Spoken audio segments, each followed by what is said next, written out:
Når tagpappet på huset er gammelt og udtjent, bliver taget trist at se på. Det er uensartet, der er buler her og der, og der er stor risiko for, at der opstår utætheder. Skal der tagpap på igen, må man oftest tage det gamle tagpap af. Det er besværligt, især hvis tagpappen i årenes løb har brændt sig fast til tagbrædderne. Så er det lettere at lægge et ondulinetag direkte oven på det gamle paptag.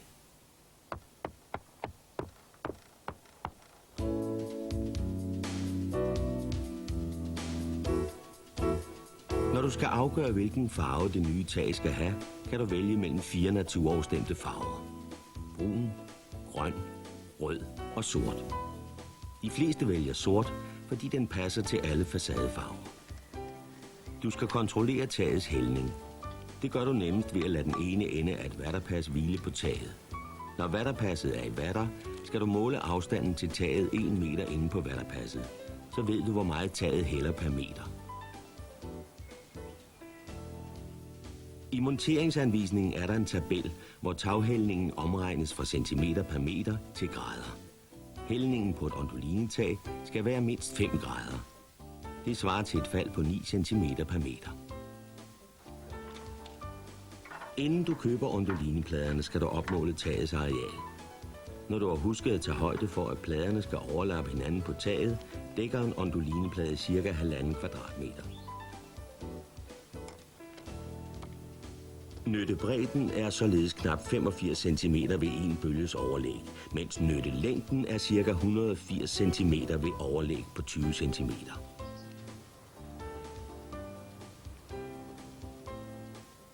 Tegn tagarealet på et stykke papir. Det hjælper til at give et godt overblik.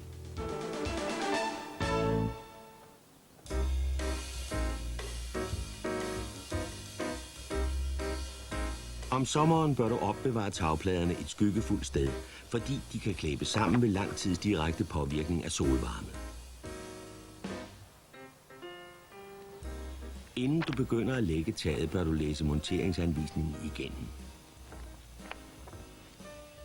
En arbejdstegning af tagarealet hjælper til at give et godt overblik, når du skal tilskære pladerne. De skal skæres med så få afskårne rester som muligt. I stedet for at have afskårne ubrugelige rester, er det bedre at overlappe lidt mere og derved opnå større ensartethed på taget. Pladerne kan saves med en fugtsvans eller en rundsav. Saven kan renses i petroleum.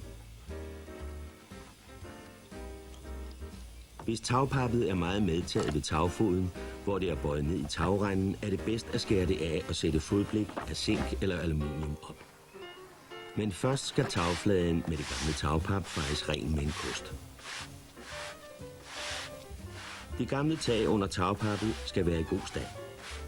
Onduline bølgeplader kan tåle at blive bøjet og kan derfor uden vanskeligheder følge et skævt eller bølget tag.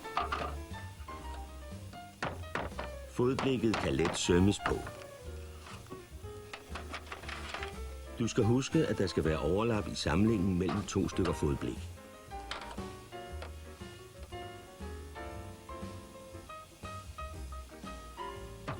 Fodblikket skal gå ca. 6 cm ned i tagrenden, og der skal være ca. 10 cm fodblik på selve taget. Hvis du har udestue eller overdækket terrasse, skal der laves inddækninger der, hvor de 2 tagflader støder sammen. Det er en god idé at lade blikkenslageren udføre dette arbejde. Det er vigtigt at montere en tætningsliste i toppen af tagpladerne på den overdækkede terrasse. Blikkenslageren bør også tage sig af inddækning omkring skorstene og særlige inddækninger ved gavl- og tagsammenskæringer. En onduline tagplade vejer kun godt 6 kg, så det er let at få pladerne op på taget. Den første plade skal du lægge i det nederste hjørne i den side af taget, der vender væk fra den mest forekommende vindretning. I dette tilfælde kommer vinden mest fra venstre, derfor starter vi i tagets højre side. Pladerne skal vende med en bestemt side op. Når bølgerne i hver side ender nede, vender pladen rigtigt. På denne tagplade afskæres halvdelen af den bølge, der skal ligge op til vindskeden, fordi vi ønsker en særlig afslutning med et smalt dækbræt på vindskeden. Vær meget omhyggelig med placeringen af den første plade. Den skal nøje følge tagfoden. Du kan sømme ondulinetagpladerne direkte oven på det gamle tagpaptag. Du skal sømme i bølgetoppen. Det første søm skal slås i for neden i bølgen yderst til højre. Det andet søm skal placeres for neden i anden bølge fra venstre, så der er plads til næste plades overlæg med en bølge.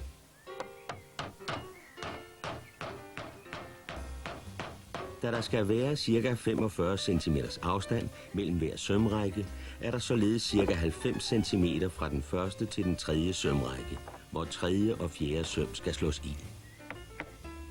De skal slås i de samme bølger, som vi lige har set i første række. Altså det tredje søm i den sidste bølge til højre og fjerde søm i anden bølge fra venstre. På denne måde laver du en foreløbig sømning af alle pladerne på taget. Først når det er gjort, skal pladerne færdigsømmes. Men hvis det blæser op, skal du have færdigsømmet pladerne inden dagen er omme. Den anden plade skal lægges i rækken ovenover. Da denne pladerække skal være forskudt en halv pladebredde, skal den første plade, du lægger her i denne række, være skåret ned til halv bredde. De to pladerækker skal overlappe hinanden. Overlægget afhænger af taghældningen. Den tredje plade skal lægges i nederste række, så den overlapper pladen ved siden af med en bølge. De første søm i tredje plade placeres, som vi så før. Første søm for neden i yderste højre bølge, det placeres dermed i overlægget mellem de to plader.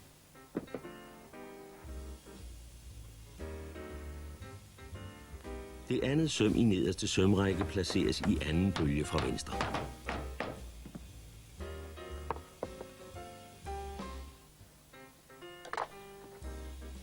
Det tredje søm i tredje sømrække i yderste højre bølge.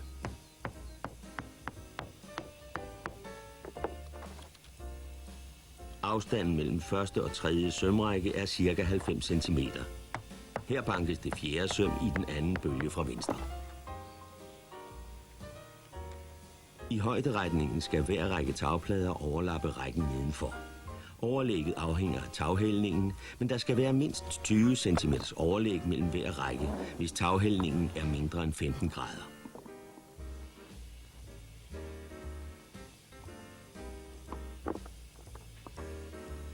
Den nederste række søm skal gå igennem overlægget mellem de to plader. Du skal nu fortsætte med den foreløbige sømning af de to forskudte pladerækker. Der skal anvendes ondulinesøm med PVC-hoved i samme farve som tagpladerne. Du skal regne med at bruge 25 søm per plade. Under onduline bølgeplader, lagt direkte på et gammelt paptag, skal der være en vis ventilation. Hvis du ønsker at anvende skumbølgeklodser ved tagfoden, skal de lægges ned, så du ikke lukker helt af for luftcirkulationen under taget.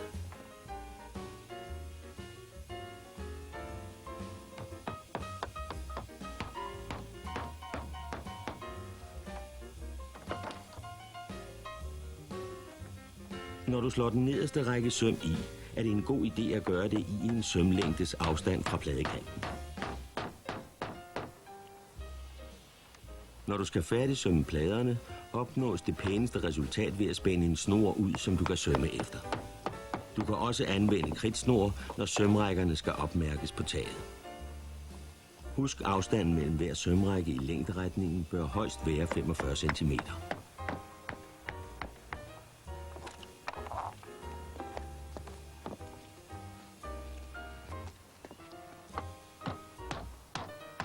Ved tagfoden skal der sømmes i alle bølgetoppe.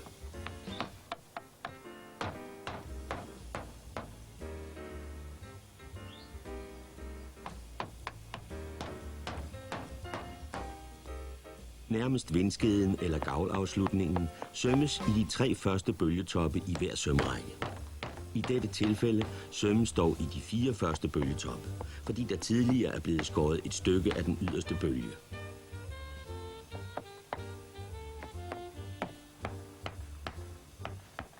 ellers sømmes i hver anden bølgetop.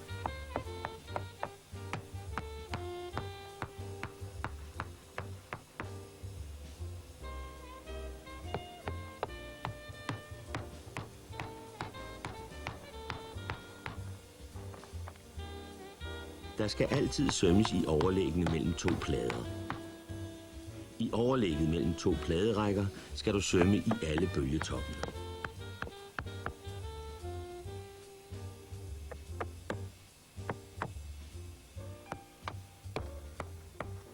Færdigsømningen kan gøres over flere plader, så er det lettere at sømme lige. Du kan nemmere rette eventuelle fejl. Du bør ikke bevæge dig på pladerne uden understøtning. Du kan sidde på et bræt eller en stige, der ligger på tværs af bølgerne. Når du først er kommet i gang, går sømningen som en leg. Søm i hver anden bølgetop og i de bølger, der overlapper hinanden.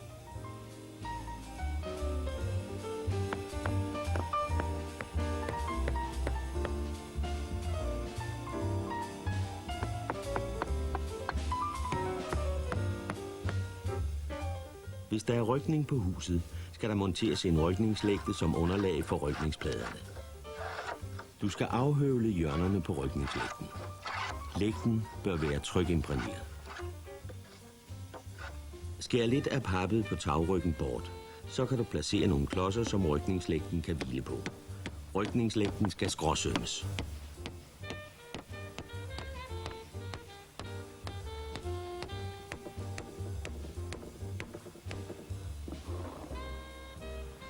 Rykningspladerne skal overlappe hinanden med mindst 9 cm, og de skal gå mindst 10 cm ned over den øverste række plader. Det anbefales at forskyde samlingen af rykningspladerne i forhold til tagpladerne.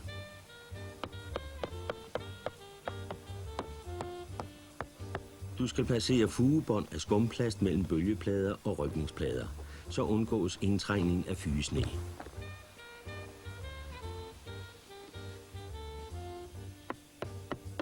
Der sømmes gennem både rykningsplade og bølgeplade på én gang, og du skal sømme i hver bølge.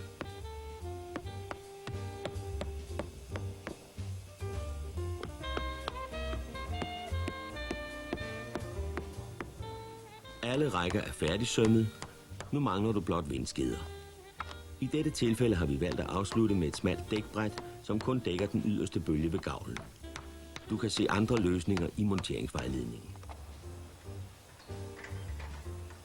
Så let er det. Ondulinepladerne er udført i en kvalitet, som gør, at der ydes 20 års garanti mod vandgennemtrængning. Her har du set, hvordan ondulinetagpladerne lægges direkte oven på det gamle tagpap. Onduline kan selvfølgelig også lægges på lægter. Her er det vigtigt med en korrekt lægteafstand, som det fremgår af monteringsvejledningen. Hos Silvan kan du få en inspirationsbrochure, hvor du kan se de mange andre anvendelsesmuligheder, der er med et ondulinetag.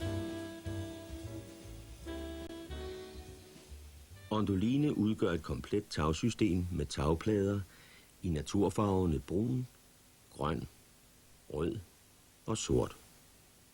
PVC ovenlysplader, tagrykninger i samme farver som tagpladerne, aftrækshætter og ventilationshætter til udluftning af tagfladens underside, ondulinesøm med PVC-hoved i 4 farver og skumbølgeklodser. Til montering af taget behøver du kun en tommelstok og en blyant, en sav, en hammer og noget snor. God arbejdslyst.